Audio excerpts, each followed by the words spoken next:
올해 초부터 인공지능과 반도체를 중심으로 미국, 일본 등의 증시는 역대 최고치 경신을 이어오고 있고 대한민국 역시 AI와 반도체 분야 종목들이 상승 기조를 유지하고 있습니다. 글로벌 미래 먹거리이자 대한민국의 미래 먹거리로 주목받는 AI와 반도체. 왜 글로벌 경제를 이끌어갈 유망 분야로 주목받는지, 앞으로 얼마나 성장할 수 있을지, 현재와 미래, 투자 전략까지 집중 조명해보겠습니다. 지금 시작합니다.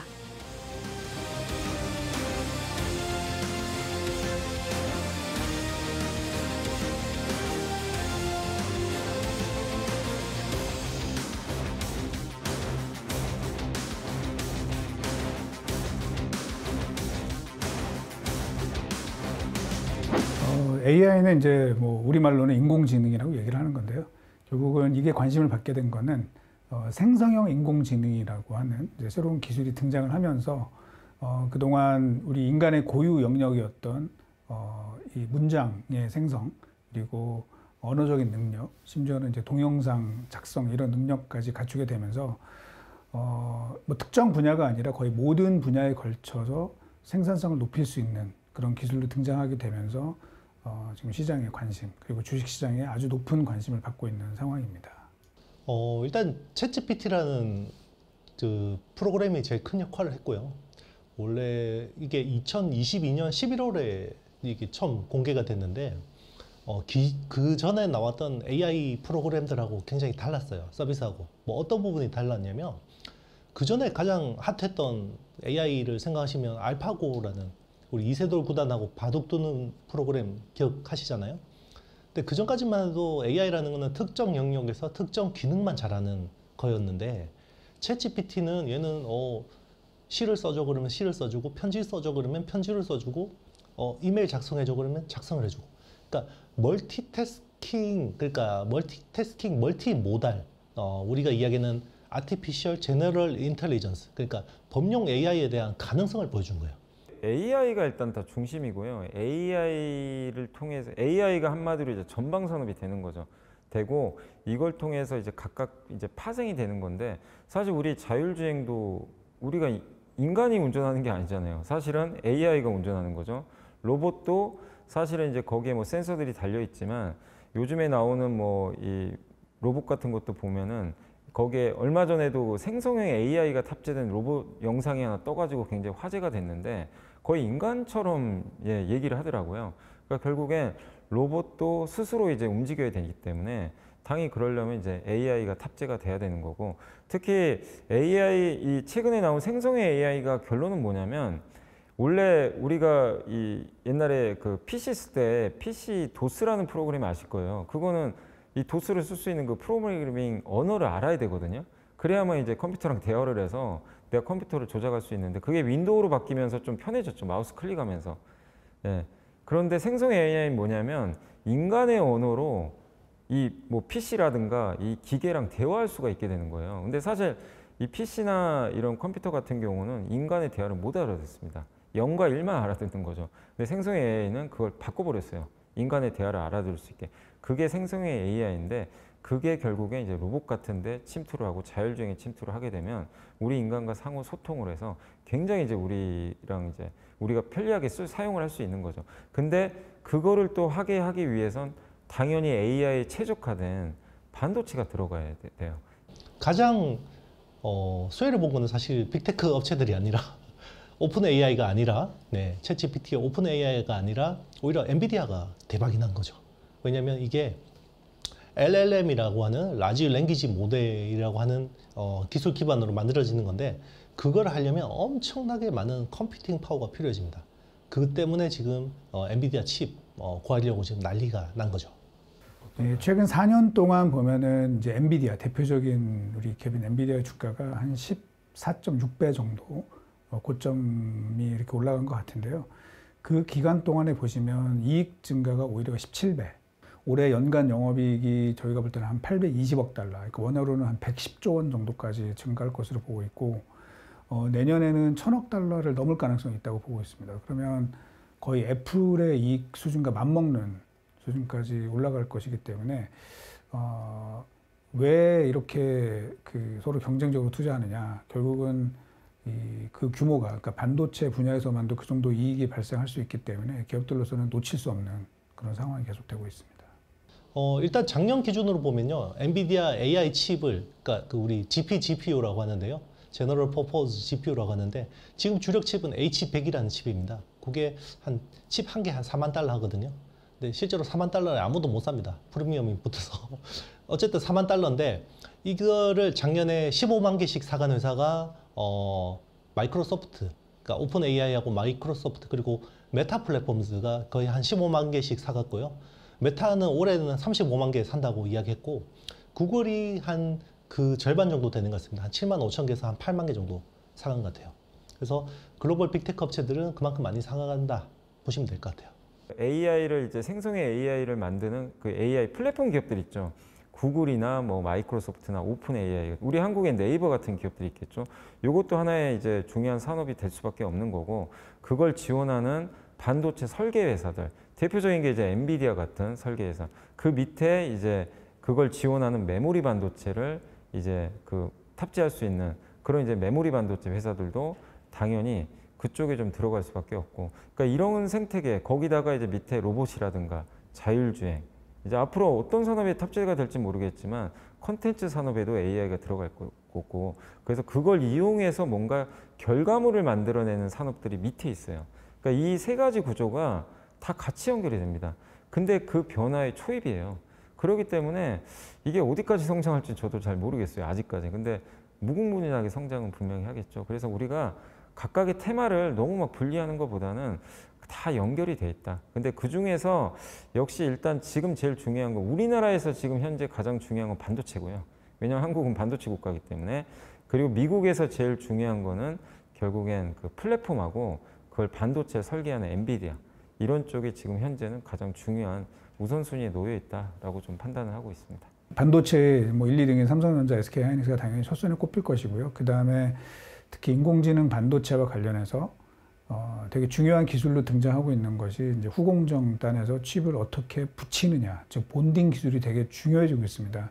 그 이유는 과거에는 반도체의 개발이 SoC, 즉 시스템 온 칩이라는 그런 방식으로 개발이 됐었는데, 이게 워낙 복잡해지다 보니까 사실 칩을 더 복잡하게 만들기 어려워지고 있어서 지금 최근 들어서 등장하는 기술은 칩을 조각조각 특정 단위로 쪼갠 다음에 이것들을 후공정 단에서 붙일 수만 있다면 경제적으로 훨씬 더 이득이 될 가능성이 높다는 그 판단이 지금 쓴 거고요. 그걸로 인해서 최근 들어서는 반도체 후공정 장비 업체들이 굉장히 주목할 만한 그런 분야로 좀 떠오르고 있고요. 그 다음에 기타로는 그 관련된 소재도 뭐 당연히 지금 관심 많이 받고 있습니다. 그래서 PCB라든지 서브스트레이트 업체들도 관심 많이 받고 있고요. 또 더 나아가서는 장기적으로는 이제 반도체 설계 분야에도 관심이 많은데요. 아직은 이쪽 분야는 이제 국내에서는 비상장 업체들이 많이 있습니다. 사실은 우리 그 VC 업계가 굉장히 어려운 상황이었음에도 불구하고 지난해 국내 인공지능 설계 업체들인 예를 들면 퓨리오사나 리벨리온 같은 업체들은 대규모 펀딩에 성공을 했습니다. 그만큼 이 투자자들 쪽에서는 인공지능 설계 업체들에 대한 관심 굉장히 높다, 이렇게 말씀드릴 수 있을 것 같습니다. 일단 제일 급한 것부터 따지셔야 되는데요. AI를 하기 위해서 반도체가 뜨는 건요, 반도체가 제일 급해서 그래요. 반도체가 이제 급하잖아요. 왜냐면 엔비디아 칩이 지금 주문하면 얼마 전까지 40주 기다려야 되거든요. H100 칩 하나 주문하면 40주 기다려야 되는데, 그게 이제 조금씩 병목이 풀리고 있습니다. 이 병목의 원인이 TSMC의 파운드리가 부족했던 거였거든요. TSMC의 코어스라고 합니다. 칩 온 웨이퍼 온 서브스트레이트라고 하는 2.5D 패키징이 이제 공급이 원활하지 않았던 거죠. 근데 최근에 이게 인텔이 2원화하고 있고 삼성 파운드리도 3원화 하려고 하고 있으니까 이게 좀 풀리고요. 또 하나 병목이 HBM이에요. HBM이 또 병목이 되고 있습니다. 그래서 HBM을 올해 3배 캐파 증설을 하거든요. 자, 이게 풀린다. 그러면 AI가 막 이제 원활해지냐? 아닙니다. 데이터 센터가 부족합니다. 네, AI 전용 데이터 센터가 부족하고요. 그리고 AI 데이터 센터가 이제 막 엄청나게 지어져요. 우리 주말간에 뉴스 보신 분들 기억하시겠지만 아마존이 향후 15년 동안 1,500억 달러를 데이터 센터에 투자하겠다 했거든요. 1,500억 달러면요. 작년 전체 서버 시장 규모입니다. 데이터 센터 전체 시장 규모거든요. 자, 그거를 1등 업체가 다 투자하겠다고 했고, 그리고 마이크로소프트 애저, 그리고 오픈 AI가 손을 잡고 향후 6년 안에 1,000억 달러 투자하겠다고 했습니다. 자, 이제는 데이터 센터 쪽으로 좀 가는 거고요. 자, 그러면 데이터 센터가 해결이 되면 어떤 병목이 있냐? 전기가 문제입니다. 데이터 센터는요, 특히나 AI용 데이터 센터는 전기를 정말 미친 듯이 먹어요.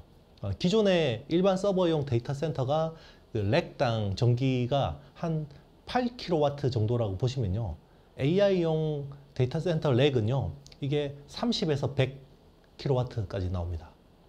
그래서 지금 뭐 아일랜드 같은 나라들은 국가 전체 전력망 이 공급에 AI 데이터 센터 때문에 막 영향을 미칠 정도거든요. 이게 점점 심해지는 거예요. 그러니까 지금 뭐 미국 이번 대선에서도 그 원자력 발전이 중요한 쟁점이 된 이유가, 이제는 전 세계 데이터 센터 세 대 중에 한 대는 미국에 있거든요. 근데 미국이 앞으로 AI 데이터 센터가 엄청나게 많아질 건데 그 전기 수요를 공급을 다 감당을 못 합니다. 그래서 지금 SMR이라고 해서 소형 원자로 이런 쪽 이제 이걸 준비를 하고 있거든요. 이런 쪽이 계속해서 그러니까 하드웨어 인프라 쪽이 계속해서 필요하고요. 그러면 데이터 센터하고 전기하고 다 해결됐다. 해결될 리도 없겠지만 해결됐다 그러면 이제 통신 트래픽이 문제입니다. 통신 트래픽이 AI 서비스가 나온 이후로 검색할 때보다 트래픽이 20% 월 단위로 늘었고요. 그리고 계속해서 AI 가입자들이 늘고 있죠, 서비스. 그러면 통신 트래픽이 또 늘어요. 그러면 통신 인프라 투자도 필요합니다. 이게 다 직결되어 있어요. 그 두 가지가 있습니다. 지난해 삼성전자랑 SK하이닉스는 굉장히 큰 폭의 적자를 시현을 했습니다. 그리고 반면에 이제 주가는 작년에 많이 올랐죠. 결국은 왜 올랐느냐 따지고 보면 올해 실적이 좋아질 것을 선반영을 한 부분이 분명히 있습니다. 그런데 이제 저희가 볼 때는 지난해부터 시작된 감산 효과 플러스 이 인공지능의 기대감에 따른 고성능 메모리 수요가 이제 같이 증가하면서 생각보다 빠르게 좀 업황이 개선이 되고 있는 상황이고요. 여기에서 이제 중요한 것은 내년까지 과연 이제 이런 상황이 이어질 수 있느냐가 더 중요한데요. 지금 실제로 인공지능 분야에 대한 투자 그리고 관련 기업들의 이 주문 이런 상황을 봤을 때 내년에도 이 메모리 시장은 추가적으로 성장할 가능성이 크다고 보고 있고, 그에 따라 지금 SK 하이닉스는 신고가를 계속 내고 있는 상황이고요. 미국의 마이크론도 신고가를 내고 있습니다. 아직 삼성전자는 좀 기대에 못 미치는 부분이 있어서 그 신고가를 못 내고 있지만 점차적으로 그런 우려 요인들이 해소가 되면서 마찬가지로 주가가 추가 상승할 것으로 기대를 합니다. SK 하이닉스가 가장 뭐 우리나라에서 1등이죠. HBM은 삼성이 밀렸어요. 그래서 하이닉스가 일단 1등이고, 다만 삼성전자도 이제 반격을 하고 있기 때문에 결국 저는 얼마 전에 젠슨항 CEO가 이제 삼성전자 반도체 지금 사용하냐고 물어봤더니 테스트 중에 있다고 공식적으로 언급을 했거든요. 그러면 통과하면 이제 넣겠다는 거예요. 그래서 삼성도 후발주자로 지금 들어가고 있기 때문에 결국엔 삼성전자, SK 하이닉스 계속해서 저는 좀 관심 가져야 된다. 다만 가격적으로 삼성이 훨씬 지금 저평가되어 있기 때문에 삼성전자가 더 낫지 않나, 저는 이렇게 좀 보고 있고, 또 반도체 소부장도 많은데 이 HBM 반도체는 결국엔 이 만들어진 그 칩을 얼마나 이 높게 쌓느냐, 이 잘 쌓는 후공정이 중요하거든요. 그런 관점에서 후공정 업체들 보시고, 특히 HBM은요 수율이 제대로 안 나옵니다. 만들기가 너무 어렵거든요. 그래서 그 수율을 올릴 수 있는 건 결국 검사를 많이 해야 돼요. 그래서 테스트하는 업체들 있죠.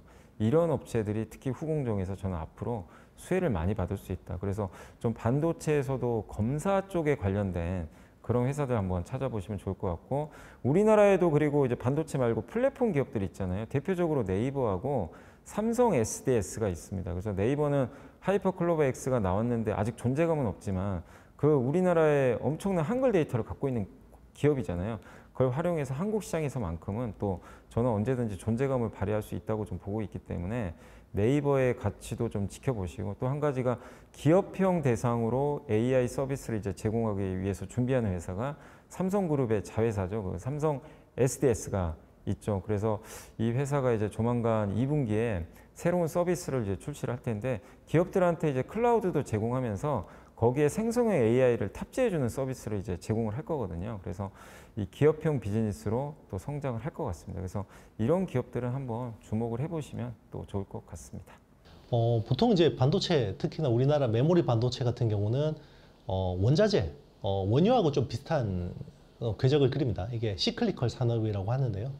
보통 이제 한 4년, 3, 4년을 한 주기로 이렇게 보통 움직이는데 상승 사이클은 2년에서 2년 6개월 정도 지속이 되고 하락 사이클은 1년에서 한 1년 6개월 정도 지속이 돼요. 근데 지금은 작년 3분기부터 여기 딱 터닝 포인트가 나왔거든요. 그래서 4분기부터 반등을 하기 시작해서 지금 상승 사이클이 접어든 지가 이게 2개 분기밖에 안 됐어요. 와, 그러면 이제 반도체로 돈을 많이 벌 수 있겠구나 생각하실 수 있는데 중요한 건 반도체가 굉장히 선반영합니다. 그래서 업황보다 주가는 거의 뭐 9개월, 1년 선반영 해버리기 때문에 작년 초부터 반도체 주가는 땡겼잖아요. 근데 업황은 작년 4분기부터 돌았죠. 그러면 거의 9개월 선행했다고 볼 수 있는 건데요.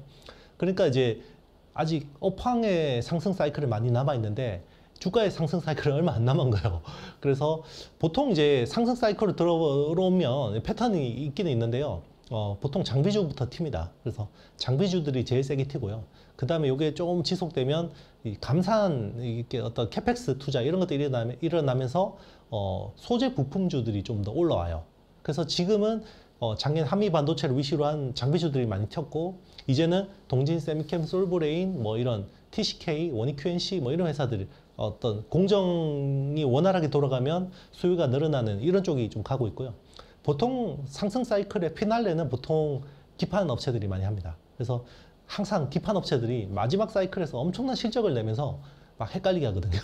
투자자들 헷갈리게 하는데 지금 사실 뭐 따라붙기는 소재 부품주들은 아직까지 상승 룸이 좀 있다고 보고 있습니다. 그래서 소재 부품주들을 좀 주목해서 보시는 게 괜찮을 것 같고요. 그리고 뭐 장비주들 중에서도 아직까지 상승 룸이 남아있는 기업들도 있는데 지금은 아무래도 보유자들 영역이라고 생각합니다. 웬만한 장비주들은 지금 뭐 몇 배씩 다 났고 한미반도체는 20배가 났죠. 네, 그렇기 때문에 그런 것들 좀 조심하시고요. 기판주들은 아직까지 좀 기회가 남아있는데 인내할 수 있는 분들은 기판주들 좀 주목해서 보는 것도 괜찮을 것 같습니다. 대한민국의 미래를 짊어지고 있다고 봐도 과언이 아닌 반도체와 AI. 글로벌 패권 경쟁 속 우위를 차지하기 위해 치열한 경쟁이 펼쳐지고 있는데요. 앞으로도 계속해서 지켜보며 전달드리도록 하겠습니다.